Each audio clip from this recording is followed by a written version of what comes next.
Hello there, we are Elena, Renia and Theon and we are students of Gymnasίου Πάτρας. Our school participates in a European project called European DNA that has to do with cultural heritage. We are going to cook a traditional recipe from our partners in Lithuania. Kibinai is a particularly popular snack in Lithuania.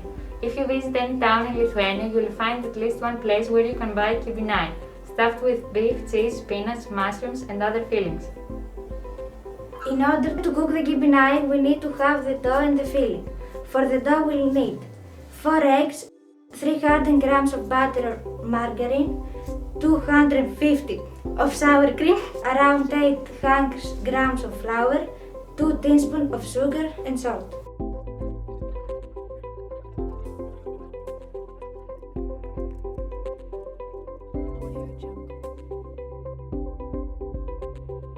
For the filling we need ground beef, butter, chopped onions and garlic, pepper and salt.